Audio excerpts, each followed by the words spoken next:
اور اس کی بنیادی وجہ کیا ہے جو میں جس پہ زور دینا چاہتا ہوں جب ہم بحران کی بات کرتے ہیں کہ دراصل جو شناخت ہے جب ہم اس پہ بات کرتے ہیں اور پیٹر صاحب نے بھی مینشن کیا ہے یہ یک جہتی نہیں ہوتی، اس کی کئی جہتیں ہوتی ہیں، اس کی کئی یہ ملٹیپل شناختیں ہوتی ہیں.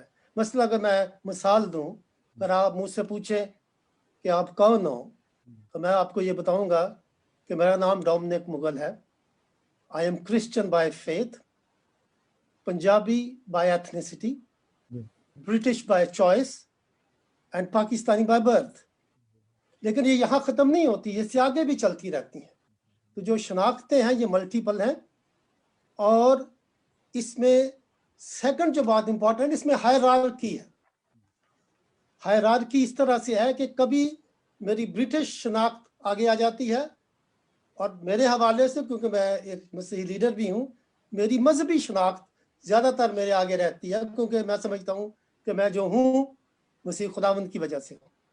تو اور یہ میرا لیکن ہر ایک کی اپنی شناخت اس کا ایک مختلف سٹینڈ پوائنٹ ہے اور وہ چینج کرتی رہتی ہے. پاکستان اور انڈیا میں خاص طور پہ جو ہمارا جو بحران اگر ہم اس کو کہیں جو مسئلہ ہے کہ اس خطے میں جو شناخت رہی ہے وہ عموماً ذات پات کے حوالے سے رہی ہے، اور جو بحران ہمیں لگتا ہے وہ اسی ذات پات کی وجہ سے ہے کہ ہمارے ایریے میں اگر ہم دیکھیں پاکستان میں اس وقت جو لوگ ہیں جسے ہم 22 کروڑ یا جتنے بھی کہتے ہیں اس میں سے 85% لوگ وہ ہیں جن کی ایک ہی شناخت تھی، اور 85% لوگ ایکچولی ہندو لوور کاسٹ سسٹم کا حصہ تھے.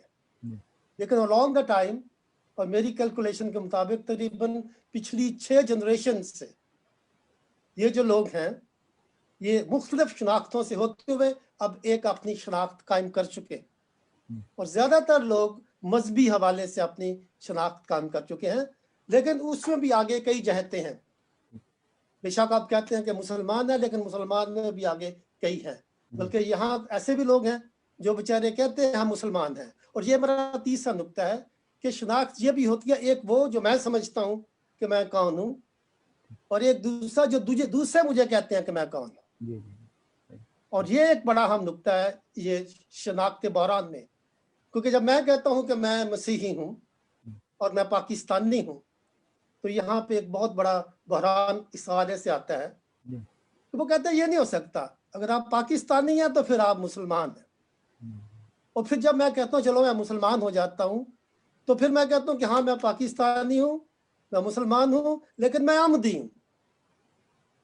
پھر وہ مجھے کہتے ہیں نہیں آمدی تو مسلمان ہی نہیں ہے.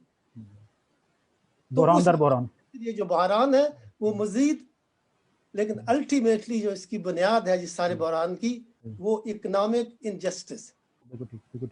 پیٹر جیکب صاحب بالکل یہ وہی بات آ گئی، بحران در بحران یا ایسے پتہ نہیں، یہ تو واقعی شناخت کا بحران اور گہرا ہوتا چلا جائے گا. لیکن ہماری سے مطلب کہ جو پاکستانی مائنورٹیز ہیں ان کی اب نہ چاہتے ہوئے بھی ایک الگ سی پہچان بن گئی ہے. یعنی کہ کچھ پرسیکیوٹڈ سی لوگ ہوتے ہیں، یہ مظالم سہنے والے لوگ ہیں. اب پوری دنیا میں اب امریکہ چلے جائیں، وہاں کی کانگریس میں دیکھ لیں، کینیڈین گورنمنٹ میں جب شہباز بھٹی صاحب جاتے تھے، پھر برطانوی پارلیمنٹ کے اندر، پھر ابھی یورپین پارلیمنٹ کے اندر اتنی بڑے وہ فیصلے آئے، لفظ یوز کیا گیا پاکستانی مائنورٹیز. تو پاکستانی مائنورٹیز کی ایک عجیب سی پہچان بن گئی ہے. کیا یہ پہچان ہونی چاہیے تھی ہماری کہ یہ بڑی مار کھانے والی قوم ہے، مظالم سہنے والی قوم ہے، یا شاید یہی ہماری اس وقت تاحال یہی ہماری پہچان ہے، یہی ہماری شناخت ہے؟ بہت شکریہ ڈومنک صاحب نے بہت اچھے طریقے سے انپیک کر دیا ہے اس موضوع کو، اور آپ نے بھی بڑی ایک ضروری سمت کی طرف اشارہ کیا ہے کہ اس پہ بات کرنا ضروری ہے.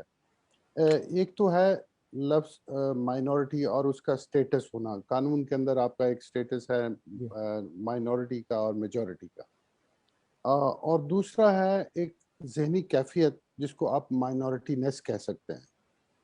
اچھا، یہ مائنورٹی نیس جو ہے اس کے لیے مائنورٹی ہونا ضروری نہیں ہے. یہ کیفیت جو ہے ہر وہ شخص جو اپنے آپ کو اجنبی سمجھتا ہے، باہر پھینکا ہوا سمجھتا ہے، نکالا ہوا سمجھتا ہے. بلکہ اگر آپ اجازت دیں تو میں آپ کو ایک نظم سنا دوں. جی پلیز. نظم یہ ہے کہ بخت خان آنکھ اٹھاؤ کہ ہرا جنگل ہے، ہم نکالے ہوئے، پھینکے ہوئے، ٹھکرائے ہوئے، ہم جسے یاد کریں اس کی قضا آتی ہے، ہم جسے یاد کریں اس کی قضا آتی ہے، ہم جسے یار کریں اس کی خبر کوئی نہیں۔ ایک اور شعر آپ کی خدمت میں پیش کرتا ہوں، یہ ہے نذیر قیصر صاحب کا۔ وہ کہتے ہیں کہ آسماں آسماں بھٹکتا ہوں، میں زمین کا سوتیلا بیٹا ہوں۔ آسماں آسماں بھٹکتا ہوں، میں زمین کا سوتیلا بیٹا ہوں، بے ہنر بے صفات ہاتھوں سے شمع بو کر اندھیرے کاٹتا ہوں۔ ہر طرف دشمنوں کے لشکر ہیں، میں بہادر ہوں پر اکیلا ہوں۔ اب یہ آپ نے جس کی طرف اشارہ کیا، جس بات کی طرف، کہ ایک احساس ہوتا ہے جس کے اندر آپ سمجھتے ہیں کہ آپ یہاں پر اجنبی بنا دیے گئے ہیں یا آپ ایکسکلوڈ کر دیے گئے ہیں، تو آپ بہادر ہو کے بھی اکیلے محسوس کرتے ہیں۔ نذیر قیصر کی باقی شاعری جو ہے وہ تمام کی تمام بڑی پر امیدی کی شاعری ہے، بڑی جاندار شاعری ہے، آپٹمزم کی شاعری ہے، اور یہ بھی بڑی جاندار ہے، لیکن ایک حقیقت، ایک احساس اس کو عیاں کرتی ہے۔ تو یہ البتہ ایک مستقل احساس ہو جانا کسی شخص میں یا کسی جماعت میں کہ ہم تو کمزور، ہم تو صرف مظلوم، وہ پوری حقیقت نہیں ہے۔ یہ مائنورٹیز جو ہیں وہ جد و جہد کرنے والی ہیں، حقوق پہ لڑنے والی ہیں، کھڑے ہونے والی ہیں، اپنی آواز اٹھانے والی ہیں۔ اس وجہ سے یہ کسی احساس مظلومیت یا مستقل احساس محرومی میں زندہ رہنا یہ کوئی صحت مند بات نہیں ہو سکتی۔ تو میں یہ کہوں کہ جہاں تک تو نفسیات کی بات ہے، کیونکہ ہمیں کئی زاویوں سے اس سوال کو دیکھنا ہے، ہمیں عمرانیات کے حوالے سے، انتھروپولوجی کے حوالے سے دیکھنا ہے، ہمیں نفسیات، قانون اور دیگر حوالوں سے بھی دیکھنا ہے۔ اب جہاں تک قانونی حقوق اور اس کی جد و جہد کا سوال ہے، اور اس کے لیے بہترین ٹرمینالوجی کے چناؤ کا سوال ہے، اس پہ بھی اور کئی باتیں ہو سکتی ہیں۔ اگر میں تھوڑا لمبا بول گیا ہوں تو مجھے تو گزارش یہ ہے کہ یہاں پر یہ جو آئیڈینٹی کی کنسٹرکشن ہے وہ آئین میں کچھ عجیب و غریب طریقے سے ہوئی۔ جب آرٹیکل 41(3) یہ بندش لگاتا ہے کہ کوئی مائنورٹی یا غیر مسلم وہ صدر نہیں بن سکتا، تو وہ ایک اس کے اوپر باقاعدہ لینگویج جو ہے وہ سیدھی سیدھی ہے کہ disqualified is not qualified if non Muslim. تو ایک یہ لائن ہوتی ہے۔ اب آپ 1973 کی جو اسمبلی تھی اس کی کمپوزیشن دیکھ لیے، یہ 71 کی جنگ ہارے تھے، تو اس وقت یہ ایک اس طرح کی پابندی لگانا وہ اس نے ضروری سمجھا تھا اسمبلی نے کہ یہ پابندی لگائی جائے، وہ جو ڈرافٹ ہے کہ ہاں کوئی نان مسلم۔ اور آپ کو پتہ ہے کہ احمدیوں کی بحث جو ہے نا وہ بھی چل رہی تھی، اور وہاں پر مذہبی جماعتیں وہ بڑے شد و مد کے ساتھ وہ اپنی مرضی سیٹ کر رہی تھی، مولانا مفتی محمود تھے اور بہت سے پروفیسر غفور وغیرہ لوگ، تو پابندی باقاعدہ لگائی گئی۔ لیکن یہی جب 18ویں ترمیم ہو رہی تھی، پابندی وہاں پہ بھی وزیر اعظم کے عہدے پہ لگی، لیکن اس کی لینگویج فرق ہے۔ اس میں یہ کہا گیا ہے کہ قومی اسمبلی کے ارکان اپنے مسلم ارکان میں سے کسی کا انتخاب کریں گے اور یہ کریں گے۔ ان تھوڑی سی ڈسکریمنیشن تو یہ بھی ہے، لیکن تھوڑی سی مہذب طریقے سے، یہ ڈسکریمنیشن کی گئی۔ اب آرٹیکل 260 جو ہے وہ ذرا وہ ڈیفائن کر دیتا ہے، وہ تو اور ہی ایک عجیب و غریب خرابی ہے۔ وہ ایسا کام جو قانون کے اختیار میں نہیں ہے، جو ریاست کے اختیار میں نہیں ہے، وہ کر دیتا ہے۔ وہ شہریوں کے مذہب کا تعین کر دیتا ہے۔ ایک مسلمان ہے اور پھر 8 قسموں کے لوگ ہیں، جو ہندو ہیں، جو سکھ ہیں، جو پارسی ہیں، مسیحی ہیں، وہ 8 قسم کے لوگ جو ہیں وہ نان مسلم، ان کو ڈیفائن کر دیتا ہے 260(3)(a) اور B میں۔ یہ سلوک ہے اس کا۔ لیکن آرٹیکل 36 میں جب وہ ذکر کرتا ہے تو لفظ مائنورٹیز استعمال کرتا ہے، اور آرٹیکل 36 جو ہے وہ ہے جو ریاست کو راست اقدام کرنے چاہیے, افرمیٹیو ایکشن کرنے چاہیے, جو حقوق کی برابری لانے کے لیے کرنا چاہیے. تو آپ کو پتہ ہے کہ جو فنڈامنٹل رائٹس کا چیپٹر ہے وہ تو ڈفرینٹلی ٹریٹ کرتا ہے مائنورٹیز کو, اور وہ مائنورٹی لفظ استعمال کرتا ہے, جبکہ آگے چل کے جو آپریشنل پارٹ ہے کانسٹیٹیوشن کا اس میں وہ مسلم اور نان مسلم پہ آ جاتا ہے.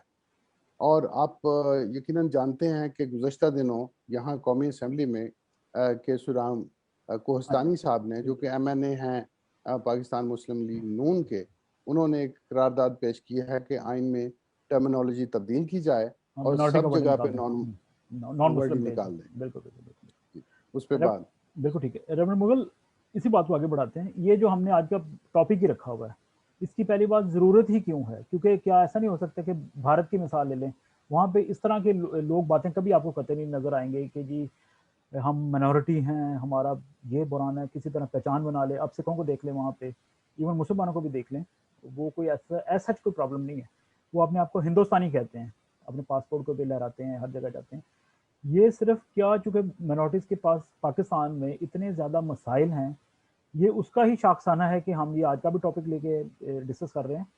کیا یہ اتنا انف نہیں تھا کہ جی پاکستانیوں اتنا ہی کافی ہے؟ اب برطانیہ میں ہم رہتے ہیں, تو برطانیہ میں تو یہ چلیں وہ انتظامی حوالے سے کچھ انفارمیشن دینے کے لیے جب سینسز ہوتا ہے, جو کوئی اس طرح کے مسائل ہوتے ہیں, وہ ہم سے ویسے پوچھ لیتے ہیں کہ آپ کے ایتھنک بیک گراؤنڈ کون سا ہے, تو اس میں آپ بتا دیتے ہیں برٹش, ایشین, پھر آگے پاکستانی, ہندوستانی, بنگلہ دیشی, یا اگر کوئی دوسری کمیونٹی سے تو کیریبین یا اس طرح. یہاں تو کچھ اور معاملات ہیں, لیکن یہاں پہ انسانی حقوق کا مسئلہ نہیں ہے. پاکستان میں کیوں یہ ضرورت محسوس ہوتی ہے؟ وہاں پاکستانی ہونا انف کیوں نہیں ہے؟ میرا خیال ہے یہ صرف مسئلہ اگر ہم اقلیتوں کے حوالے سے دیکھیں تو یہ اصل میں پوری پاکستانی قوم کا مسئلہ ہے, کیونکہ پاکستانی پوری قوم میں ہی جو انسانی حقوق کا جو اوور آل سچویشن ہے وہ صرف مسیحوں کے یا منورٹیز یا اقلیتیں جو بھی آپ کہنا چاہتے ہیں صرف ان کا نہیں ہے, یہ تو پوری عوام کا مسئلہ ہے. اور اس میں میرا خیال ہے جو بنیادی طور پہ جو ایگریویشن ہوئی ہے, جو اس کے اوپر زیادہ میں کہوں کہ جو ظلم ہوا ہے, وہ جب پاکستان کو محترم جناب ضیاء الحق صاحب کے دور میں اسلامی ریاست بنانے کے حوالے سے ایک کوشش کی جو کامیاب نہیں ہوئی اور ابھی بھی کی جا رہی ہیں, اور یہ کنفیوژن ہے. دیکھیں, اور یہ دنیا میں ہمیشہ رہے گا. آپ مذہب کے نام پہ, اب ہمارے پاس واضح ایک مثال ہے, اگر میں آپ کے سوال کو اور طریقے سے ٹیکل کرنے کی کوشش کروں, ہم یہ اس وقت کہ بنگلہ دیش ہم سے کیوں علیحدہ ہو گیا؟ کیا وہ مسلمان نہیں تھے؟ وہ بھی مسلمان تھے, اور آج کل یہ سننے میں آ رہا ہے کہ وہ پاکستان سے آگے ترقی کر گئے ہیں. ہم دراصل اسی چکر میں پڑے رہے کہ ہم سب کچھ ہیں, صرف یہ پاکستانی نہیں ہے. وہ اردو کی پہلی کتاب میں ایک مضمون تھا ابن انشا کا کہ بھئی آپ نے پاکستان کیوں بنایا ہے؟ وہ کہتا ہے پاکستان ہم نے اس لیے بنایا کہ یہاں پہ جو ہے سارے جو لوگ ہیں ان کے حقوق کا کام ہو, ان کے لیے کام کیا جائے. تو کہتا ہے پاکستان میں کون کون رہتے ہیں؟ تو کہتا ہے پاکستان میں پنجابی رہتے ہیں, پاکستان میں سندھی رہتے ہیں, پاکستان بلوچستان بلوچی بھی رہتے ہیں, دوسرے تیسرے رہتے ہیں. تو کہتے ہیں یہ تو ہندوستان میں بھی رہتے ہیں. تو پھر کہتا آپ نے پاکستان کیوں بنایا تھا؟ وہ کہتے ہیں یہ غلطی ہوگی, پھر نہیں کریں گے. یہ ایک, اور یہی ہماری اب تک سٹرگل چل رہی ہے, کیونکہ پاکستان اس وقت اپنے لوگوں کی خدمت نہیں کر رہا. پاکستان صرف مخصوص اشرافیہ کی خدمت کر رہا ہے, انہی کے لیے سب کچھ ہے. تو اس لیے جب ہم انسانی حقوق کی بات کرتے ہیں یا جو ڈس ایڈوانٹیج لوگوں کی بات کرتے ہیں, انفارچونیٹلی جو اقلیتیں ہیں یا جو غیر مسلم ہیں وہ فردر ڈس ایڈوانٹیجڈ. ایک تو ڈس ایڈوانٹیج اس لیے ہیں کہ وہ پاکستان کے شہری, دوسروں کے مذہب کی وجہ سے. اور یہ اس حقیقت سے کوئی انکار نہیں کر سکتا کہ پاکستان میں ایک اوور آل جو پرسیپشن ہے وہ مسلمانوں کا ہی ہے. لیکن سر یہ قطع کلامی, یہ ایران کے ساتھ مسئلہ کیوں نہیں؟ کیونکہ پاکستان کے پڑوس میں ملک ہے, بالکل پاکستان کے ساتھ سرحد ہے, وہ اسلامی ملک ہے, وہاں پہ تو بڑی سخت قسم کا انقلاب بھی آیا اور اسلامائزیشن بھی ہوگی کنٹری کی. لیکن وہاں پہ اگر آپ دیکھیں تو ان کے پارلیمان کے اندر جوئش ممبر بھی ہیں, جوئش ایرانین, اور اس کے علاوہ کرسچن بھی ہیں جو ایران کے اندر رہتے ہیں. لیکن کبھی ہم نے نہیں سنا وہاں پہ. ٹھیک ہے, دوسری سٹرگل ہے کہ لوگ چاہتے ہیں کہ وہی شاہ والا دور آ جائے, بہت لوگ چاہتے ہیں کہ اب وہ دل بھر گیا, اب یہ سارا سخت گیر معاشرہ بھی دیکھ لیا. لیکن وہاں پہ کبھی ایسا نہیں ہوتا کہ جی میں کرسچن تھا تو میرے ساتھ یہ ہو گیا, میں جوئش ہوں تو میرے ساتھ یہ ہو گیا.